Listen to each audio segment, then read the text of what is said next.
ஜெஃப்னா கலரி சொந்தங்களுக்கு இனிய காலை வணக்கம். இலங்கையில் நாளாந்தம் வெளியாகும் பத்திரிகைகளின் முக்கிய செய்திகளை பற்றி பேப்பர் டைம் நிகழ்ச்சியூடாக பார்த்து வருகின்றோம். அந்த வகையில் 22ஆம் தேதி ஜூலை மாதம் 2024ஆம் ஆண்டு வெளியான பத்திரிகைகளின் முக்கிய செய்திகளை பற்றி பார்க்கலாம்.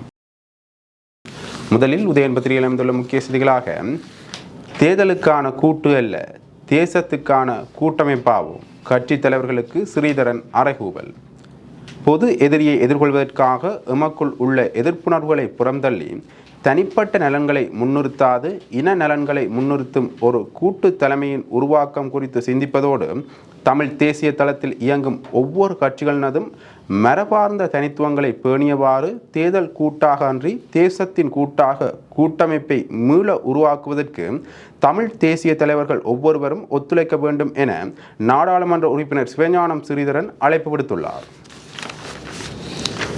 ஜாழ்ப்பாணத்தில் நேற்று நடைபெற்ற தமிழ் மக்கள் கூட்டணியின் முதலாவது தேசிய மாநாட்டில் முதன்மை விருந்தினராக கலந்து கொண்டு உரையாற்றும் போதே அவர் மேற்கண்டவாறு தெரிவித்துள்ளார்.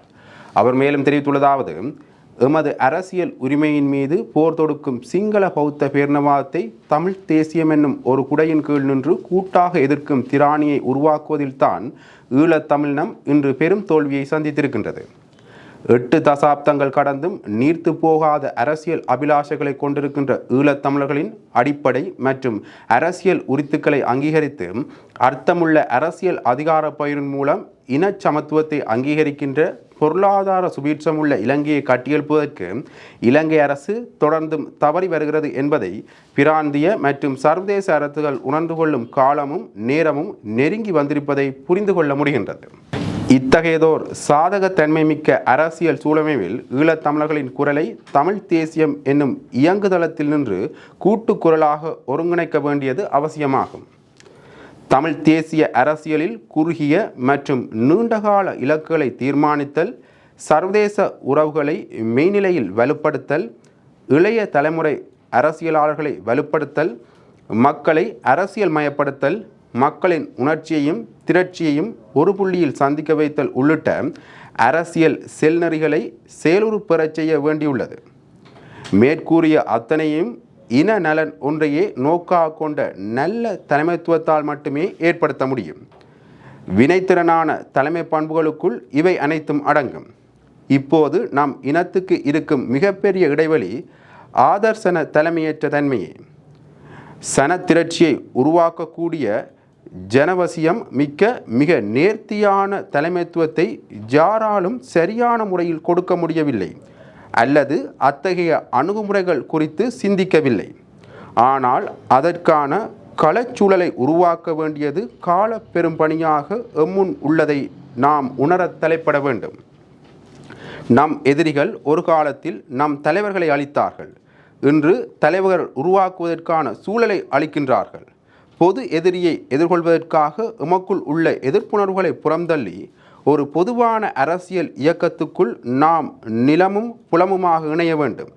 இந்த புள்ளியில்தான் யதார்த்த புறநிலைகளை புரிந்தவர்களாக தனிப்பட்ட நலன்களை முன்னிறுத்தாது இன நலன்களை முன்னிறுத்தும் ஒரு கூட்டு தலைமையின் உருவாக்கம் குறித்தும் அத்தகைய நேர்கோட்டில் இயங்கும் ஒவ்வொரு கட்சிகளினதும் மரபார்ந்த தனித்துவங்களை பேணி ஒற்றுமைக்குள் வேற்றுமையையும் வேற்றுமைக்குள் ஒற்றுமையையும் காணுவது குறித்தும் கூட்டமைப்பை மீள உருவாக்குவது குறித்தும், அவ்வாறு மீளுருவாக்கம் பெறும் கூட்டமைப்பு என்பது தேர்தலுக்கான கூட்டமைப்பு என்பதை தாண்டி தேசத்திற்கான கூட்டமைப்பாக கட்டியெழுப்பப்பட வேண்டும் என்றும் அதற்கு தமிழ் தேசிய தலைவர்கள் ஒவ்வொருவரும் ஒத்துழைக்க வேண்டும் எனவும் இந்த மாநாட்டினூடாக நான் அழைப்பு விடுக்கின்றேன்.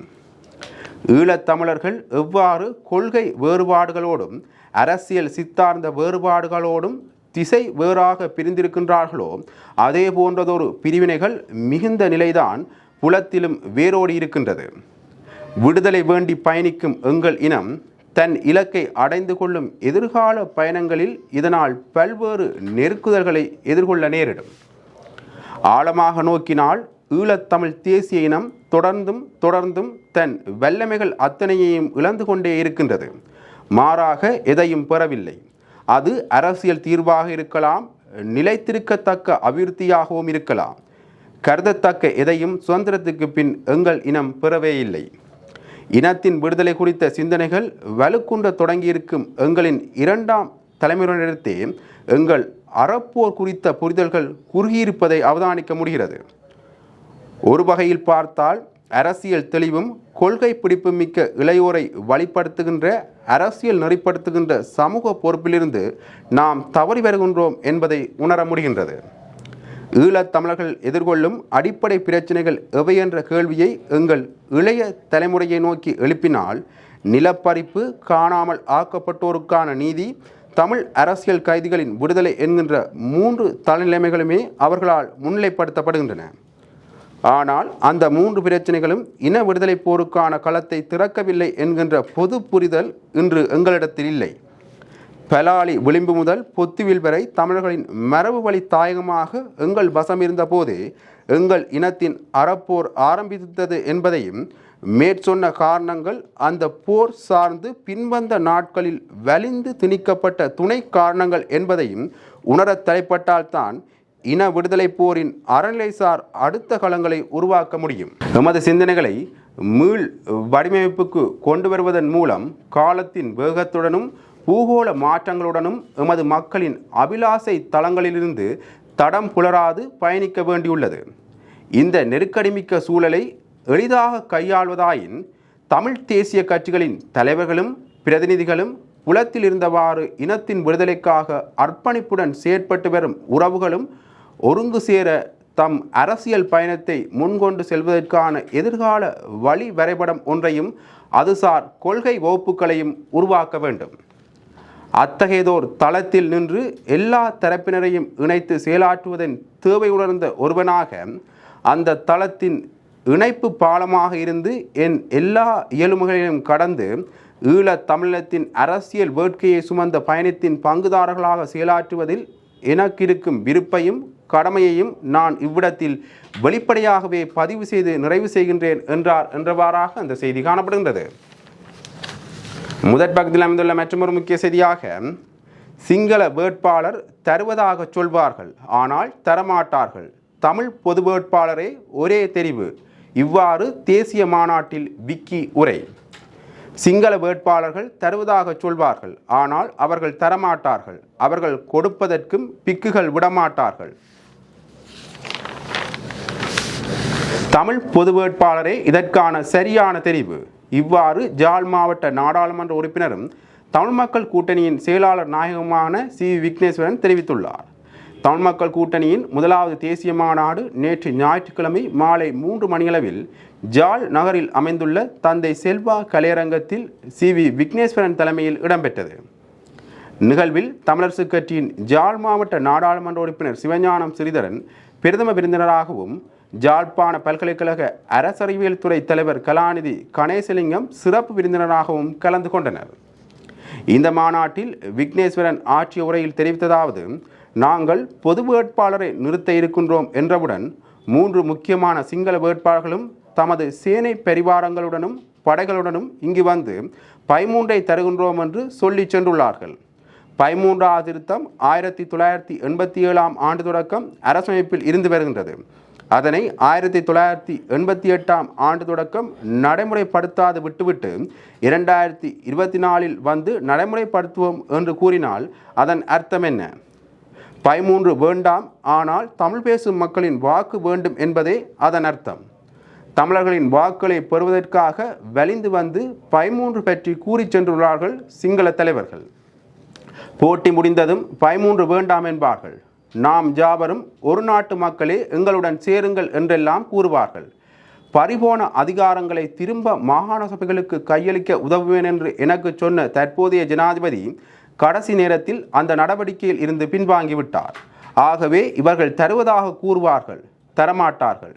தரவிட மாட்டார்கள் பௌத்த பிக்குமாறும் மற்றையோரும். அதை நாங்கள் ஜாவரும் புரிந்து கொள்ள வேண்டும். இவர்களுடன் பேரம் பேசி பயனில்லை. ஏனென்றால் 13 பற்றியே அவர்கள் பேசுவார்கள். ஒற்றையாட்சியை மாற்றுவதற்கு எவரும் முன்வர மாட்டார்கள். எம்முடன் இன்றைய அவலம் ஒற்றையாட்சி அரசமைப்பு மூலமே வந்தது என்பதை எமது தமிழ் மக்கள் ஆழ உணர வேண்டும். எமது தனித்துவத்தை ஏற்கும் ஓர் அரசமைப்பு உதயமாக வேண்டும். தமிழ் பேசும் மக்கள் வேண்டுவது ஒற்றையாட்சி அரசமைப்பின் கீழான 13ஆம் திருத்தச் சட்டத்தை அல்ல. எமக்கு சர்வதேச சட்டத்தின் கீழ் தரப்பட்டிருக்கும் சுயநிர்ணய உரிமையே நாங்கள் கேட்கின்றோம். தமிழ் பொது வேட்பாளர் இந்த கருத்தையே தமிழ் பேசும் மக்களிடையே முன்னிறுத்த இருக்கின்றார். வடகிழக்கில் ஐக்கிய நாடுகள் மக்கள் தீர்ப்பை கோரி தேர்தல் நடத்தட்டும். தமிழ் பேசும் மக்கள் எதனை கோருகின்றார்களோ அதனை வழங்க ஐக்கிய நாடுகள் முன்வர வேண்டும் என்ற கருத்தை சர்வதேசத்தின் முன்னிலைப்படுத்தவே தமிழ் பொது வேட்பாளருக்காக காத்து நிற்கின்றோம் என்று அவர் குறிப்பிட்டுள்ளார் என்றவாறாக அந்த செய்தி தொடர்ந்து செல்கின்றது. முதற் பக்கத்தில் அமைந்துள்ள மற்றொரு முக்கிய செய்தியாக, ரணில் போட்டியிட வேண்டும், பொதுக்கூட்டத்தில் இப்படி ஒரு பரப்புரை. ஜனாதிபதி தேர்தலில் ரணில் விக்ரமசிங்க போட்டியிட வேண்டும் என வலியுறுத்தி கம்பகா கடவத்தையில் நேற்று நடைபெற்ற கூட்டத்தில் தீர்மானம் நிறைவேற்றப்பட்டுள்ளது. ஜனாதிபதி ரணில் விக்ரமசிங்க தலைமையில் நடைபெற்ற மக்கள் சந்திப்பில் ஐக்கிய தேசிய கட்சி முக்கியஸ்தர்களும் மொட்டு கட்சி முக்கியஸ்தர்களும் ஒரே மேடையில் அமர்ந்திருந்தனர். இக்கூட்டத்தில் உரையாற்றிய பொதுஜன பிரமுன கட்சியின் கம்பகா மாவட்ட தலைவரான பிரசன்ன ரணதுங்க ஜனாதிபதி தேர்தலில் களமிறங்குமாறு ரணில் விக்ரமசிங்கவுக்கு அழைப்பு விடுத்தார். அத்துடன் தேர்தலில் ரணில் விக்ரமசிங்க போட்டியிட வேண்டும் என்ற யோசனையை முன்வைத்தார். இதற்கு கூட்டத்தில் பங்கேற்ற அனைவரும் கை உயர்த்தி ஆதரவு தெரிவித்தனர். இதன் பின்னர் தீர்மானம் நிறைவேற்றப்பட்டுவிட்டது. எனவே ஜனாதிபதி தேர்தலில் களமிறங்க வேண்டும் என பிரசன்ன ரணதுங்க குறிப்பிட்டார் என்றவாறாக அந்த செய்தி காணப்படுகிறது. முதற் பக்கத்தில் அமைந்துள்ள மற்றொரு முக்கிய செய்தியாக, விசேட சந்திப்பு. தேர்தல் ஆணைக்குழுவின் உறுப்பினர்களுக்கு இடையிலான விசேட சந்திப்பு ஒன்று நாளை மறுதினம் புதன்கிழமை நடைபெறவுள்ளது. இச்சந்திப்பின் பின்னரே ஜனாதிபதி தேர்தலுக்குரிய திகதி அறிவிக்கப்பட உள்ளது என தெரிய வருகின்றது. மேற்படி சந்திப்பு 24ஆம் தேதி தவிர்க்க முடியாத காரணத்தால் நடைபெறாவிட்டால் 25ஆம் தேதி நிச்சயம் நடத்தப்படும் என்று தேர்தல் ஆணைக்குழு உறுப்பினர் ஒருவர் தெரிவித்துள்ளார் என்றவாறாக அந்த செய்தி காணப்படுகின்றது. முதற் பக்கத்தில் அமைந்துள்ள மற்றொரு முக்கிய செய்தியாக, பரபரப்புக்கு மத்தியில் நாளை நாடாளுமன்றம். ஜனாதிபதி தேர்தலுக்கான திகதி இவ்வாரம் அறிவிக்கப்பட உள்ள நிலையில் பெரும் அரசியல் பரபரப்புக்கு மத்தியில் நாடாளுமன்றம் நாளை 23ஆம் தேதி சபாநாயகர் மஹிந்த யாப்பா அபேவர்தன தலைமையில் கூட உள்ளது என்றவாறாக அந்த செய்தி காணப்படுகின்றது. இவை உதயன் பத்திரிகையில் அமைந்த முக்கிய செய்திகள். இனி பலம்புரி பத்திரிகையின் முக்கிய செய்திகளை பற்றி பார்க்கலாம். பலம்புரி பத்திரிகையின் முதற் பக்கத்தில் அமைந்துள்ள முக்கிய செய்திகளாக, செப்டம்பர் மாதத்திலேயே ஜனாதிபதி தேர்தல், தென்னிலங்கை ஊடகம் செய்தி. ஜனாதிபதி தேர்தல் எதிர்வரும் செப்டம்பர் 29ஆம் தேதி நடைபெறலாம் என தென்னிலங்கை ஊடகம் ஒன்று செய்தி வெளியிட்டுள்ளது. ஜனாதிபதி தேர்தலுக்கான வேட்புமனுக்கள் ஆகஸ்ட் மாத நடுப்பகுதியில் ஏற்றுக்கொள்ளப்படும் என்றும் உறுதியான தேதி இந்த வாரம் வெளியாகும் எனவும் தேர்தல் ஆணைய வட்டாரங்கள் தெரிவித்துள்ளதாக குறித்த செய்தியில் தெரிவிக்கப்பட்டுள்ளது. முன்னர் அக்டோபர் 5ஆம் தேதி முதல் 12ஆம் தேதிக்குள் ஜனாதிபதி தேர்தல் நடைபெறலாம் என தெரிவிக்கப்பட்டுள்ள போதிலும் தேர்தல்கள் செப்டம்பர் மாதம் நடைபெறலாம் என தெரிய வருவதாக சண்டே டைம்ஸ் தெரிவித்துள்ளது என்றவாறாக அந்த செய்தி தொடர்ந்து செல்கின்றது. முதற் பக்கத்தில் அமைந்துள்ள மற்றொரு முக்கிய செய்தியாக, 22ஆவது திருத்தம் தேர்தலை பாதிக்காது, கல்வி அமைச்சர் திட்டவட்டம். 22வது அரசியலமைப்பு திருத்த பிரேரணையால் ஜனாதிபதி தேர்தலுக்கு எதுவித பாதிப்பும் ஏற்படாது என கல்வி அமைச்சரும் பாராளுமன்ற அவைத்தலைவருமான சுசில் பிரேமஜயந்த தெரிவித்துள்ளார். இது குறித்து கருத்துரைத்த அவர், எதிர்வரும் பாராளுமன்ற அமர்வின் நிகழ்ச்சியினரில் 22வது அரசியலமைப்பு திருத்த பிரேரணை உள்ளடக்கப்படவில்லை. அடுத்த அமர்விற்கான நிகழ்ச்சியினரை நேற்று தயாரித்தேன். அதில் இந்த விடயமில்லை. இந்த திருத்தம் பாராளுமன்றத்துக்கு சமர்ப்பிக்கப்பட்டாலும் அதனால் தேர்தல் பாதிக்கப்படாது. தேர்தல் பாதிக்கப்படும் என்பது பல்வேறு குழுக்கள் மற்றும் படிப்பறிவில்லாதவர்களினால் வெளியிடப்படும் கருத்தாகும் என்று அவர் தெரிவித்தார் என்றவாறாக அந்த செய்தி காணப்படுகிறது.